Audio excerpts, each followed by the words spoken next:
Hi, and welcome back to the podcast. Today, what we're going to talk about is 3 assumptions that owners make about their business succession. We had a client in our office just the other day, and it was really interesting working with him because he came in with these preconceived ideas that were just simply assumptions, but they were assumptions based on all the history and all of the things that he had learned about business transition, about merger and acquisitions, and also some of the fears that he had acquired because of some of the things that he had heard. So today, what I want to talk about is just some of those things that people do. They make assumptions that are literally untrue when it comes to business succession. And over my 25 years plus of doing this work, I'm just going to share 3 of them with you today. So first thing that business owners will try to do and assume is they assume that everything needs to be perfect. So they'll try to work through in their head this perfect business transition where they can envision them leaving at the perfect time and the people coming in who are going to be perfect to run this company, and that the team's going to stay and the culture is going to continue and everything is going to be perfect. And we all know that perfect is not something that happens even in regular business. It's just that the business owner, when you're there, what you're able to do is you're able to kind of ebb and flow with how things are happening. And when you envision this succession, you're not able to be there. You're actually going to put this into somebody else's hands, but you want it to continue to move forward in your vision. So yes, you have to have a clear picture of what you're trying to accomplish. That's really crucial to be able to have that. The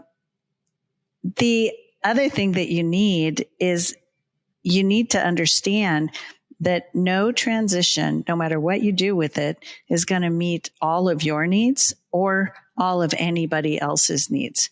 There are going to be people who feel a loss, just like you do. You're going to feel a loss of leaving the company and putting it into somebody else's hands. And hopefully you're going to feel a gain of having this amazing next adventure that you're moving toward. So no transition in my entire history of 25 years has met every single person's needs. Just saying. The idea is to focus on the things that are most important. So we have this thing called the objectives matrix. I've talked about it in a prior podcast, and in another one, I have a plan to go very deeply into the objectives matrix with you because it's really a lot of fun and it's an amazing tool. When we do the objectives matrix, what we're able to do is to help people understand what's most important and also understand what they're not going to focus on. Which battles are they going to want to win? Which things are they going to want to keep and make sure that they get? So those would be deal breakers. And which ones are like, those are nice to haves. If we get it, we'd love to have it. And we're going to try to get as many of those as we can. However, it's not a deal breaker. So what we're able to do is understand that the assumption of it being perfect is not true, that we're able to focus on what's important. The other thing that's important is to understand that it's not just about you. Remember, this is a team sport. And so what's most important to you, then what's most important to your successor. So ultimately, you'll weave in their needs and their wants, even if there are multiple of them. Multiple successors, a one-to-many kind of a concept. You'll be able to weave that in and then again know what's most important. So that's assumption number 1. Assumption number 2, this is a big one, that you can't tell people anything about this transition.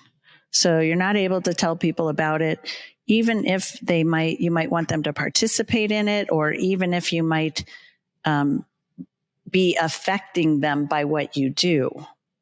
So In an earlier podcast, we talked about why owners get stuck. And bottom line is owners get stuck because of fear. They're pretty comfortable navigating the business. Of course, there's fear every day when you wake up because you're dealing with fires and everything else. Again, letting go is different because the fear of leaving and then not having the ability to manipulate or decide or shift things as needed, that's the fear. So we learn that we can't tell people about what we're trying to accomplish. And I think that that assumption is completely backwards.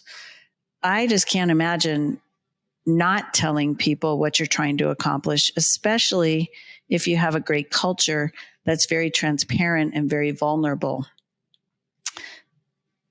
In an internal transition, what you're trying to do, which is what we talk about in this podcast, you're trying to figure out how to get the business from you to someone you know, somebody who's internal to the business. Now, they may not be internal today. You might have to go find them and groom them, and that may take a few years, but you're trying to figure out how to get it to either a partner that already exists. You want to leave, they want to stay. You want to get it to an employee or an employee group, small employee group, so that they can take it on and take it forward without you. And it may be that you want to get it to some family members. So internal transition.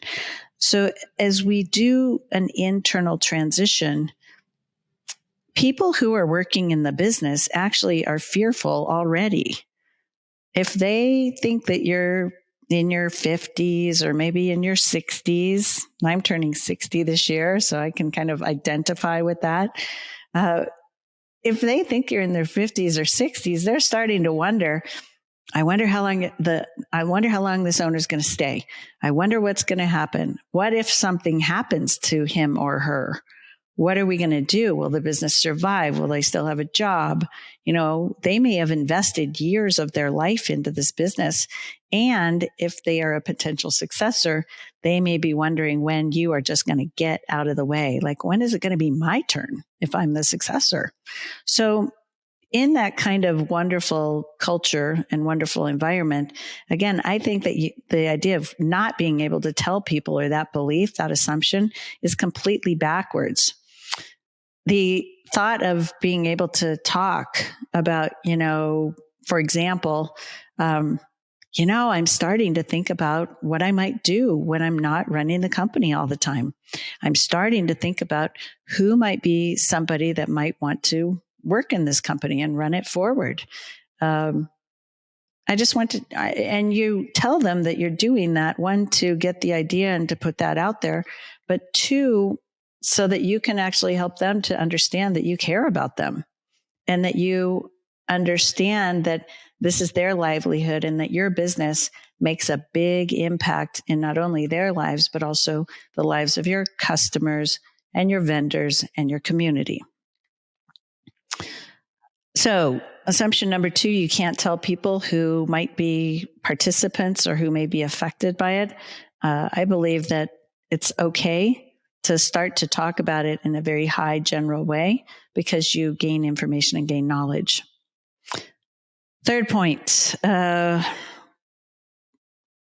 believe that they have to do it all themselves, that they have to figure it out, carry the weight,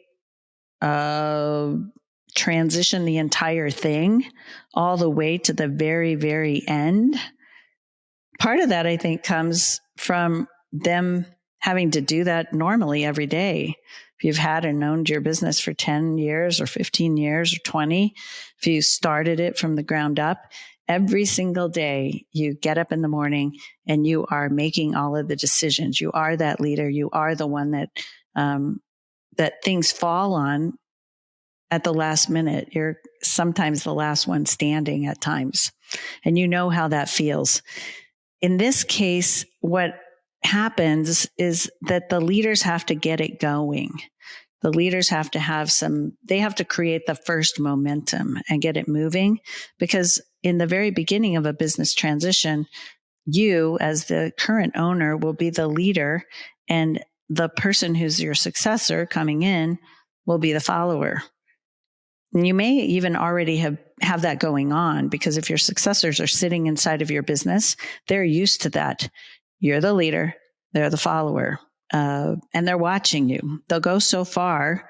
I had my company the other day. They said, well, Elizabeth, we'll go this far with you and we'll make the decision to this point, but we're not going to go out. We're not going to go past that, because we know that you might not like it and we know that you might veto it. So we're going to go to where we're comfortable, but we're not going to go farther.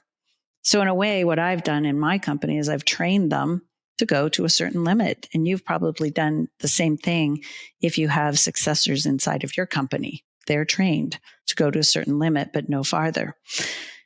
In this case, what you do is you kind of open that up and you're going to lead. They're going to be the follower, and you're going to move that barrier. Pretty soon, you're going to be both working together, kind of making the decisions together, where you understand what they're thinking and they understand yours, and you make those decisions together, which is relatively inefficient. Then what happens is you become the follower and they become the leader. And that's where, truthfully, great rewards come, because it's so much fun to see your successor leading with you following and being completely comfortable with it, because you've been there all the way. So that's why we believe that transition's a journey, and it takes time to go through it if you're going to do an internal type of a transition, which is very, very rewarding. So my big idea for you this time is there are 3 assumptions owners make about business succession. 1 is it needs to be perfect before they can start. Not true. 2, can't tell people who might be participating or be affected. I don't believe that that's true either. You do have to be careful. And then the 3rd point is that owners have to do it all themselves. So my thought for you at the end is, what are the assumptions that you're making about your transition, and how are they keeping you from moving forward? And then I want you to ask yourself the question, is that true? So thank you for joining us, and I'll see you next time.